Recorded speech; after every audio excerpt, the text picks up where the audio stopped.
আসসালামু আলাইকুম আমার বন্ধু বান্ধবীরা সবাই কেমন আছে? আপনাদের মাঝে একটা মাছ ধরার ভিডিও নিয়ে চলে আসলাম। ভিডিওটি কেমন হলো অবশ্যই না টেনে দেখার অনুরোধ রইল। মাছ ধরতে যাইতে দেখি একটা আঙ্কেলে ডালাগুলা বিক্রি করতেছে। এখন আমাদের গ্রামটাও শহর হয়ে যাইতেছে। আগে কোনো কিছু কেনার জন্য শহরে যাওয়া লাগতো, এখন আর শহরে যাওয়া লাগে না, সবকিছু এখন গ্রামে নিয়ে আসে। গ্রামের যে একটা মজা ছিল তাও হারিয়ে যাইতেছে। আগে যখন ছোট ছিলাম তখন খেলাধুলা করতাম, আড্ডা দিতাম বন্ধু বান্ধবের সাথে। এখনকার বাচ্চারা মোবাইল নিয়েই থাকে, এখন আর কোনো খেলাধুলা করে না। এখনকার বাচ্চারা ভাত খেতে গেলেও মোবাইল দেখে। অবশেষে চলে আসলাম আমাদের পুকুরে মাছ ধরার জন্য। ছোটখাটো পুকুরও বলতে পারেন, আবার খেতেও বলতে পারেন, কারণ এখানে ওই যে বন্যা হয়েছিল, যে বনের মাছ এখানে কিছুটা আছে, তো আমরা ধরতে আসলাম আর কি। তো আমাদের এখানে একসাথে সব কিছু পাওয়া যাবে, সবজিও পাওয়া যাবে, মাছও পাওয়া যাবে, এক কথায় মানে A to Z পাওয়া যাবে। গ্রামে থাকার মজাই হচ্ছে এগুলাতে, এগুলো যেখানে আছে মজাও সেখানে আছে। আজকে এখান থেকে মাছ ধরে এখানে সবজি দিয়ে ওই মাছগুলো রান্না করা হবে।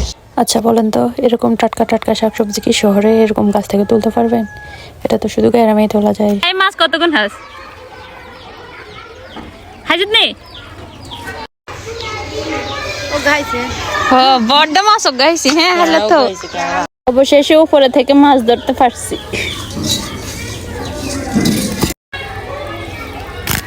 ও বাবা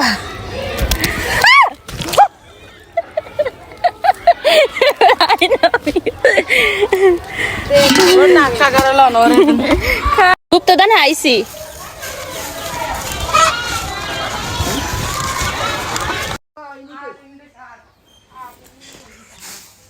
অবশেষে মাছ ধরা শেষ। তো এখন তো রমজান মাস, ইফতারিও রেডি করতে হবে। তো আমি সবকিছু একসাথে নিয়ে নিলাম। আলু সিদ্ধ দিলাম, আর এখান দিয়ে টমেটোর সস বানিয়ে নিব। আর আমি এখান দিয়ে বেগুন আর আলু ফালি ফালি করে কেটে নিলাম, কারণ আমি এগুলাকে হাতে মাখায় রান্না করব।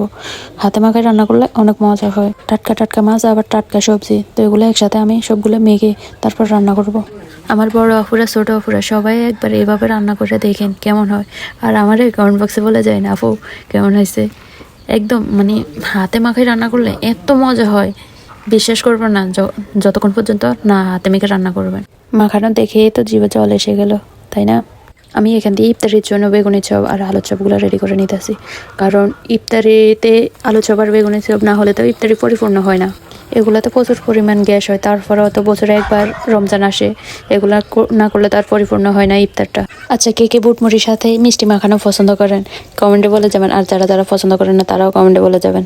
আমার সেই বিখ্যাত হাতে মাখা বেগুন দিয়ে মাছের চটচড়িটা হয়ে গেল, আর সাথে সিমের বিচি দিয়ে মাছ রান্না করলাম। তো আমি একসাথে ইফতারিগুলো রেডি করে নিতেছি। যদি ভিডিওটি ভালো লাগে অবশ্যই লাইক কমেন্ট শেয়ার করে দিবেন। আল্লাহ হাফেজ।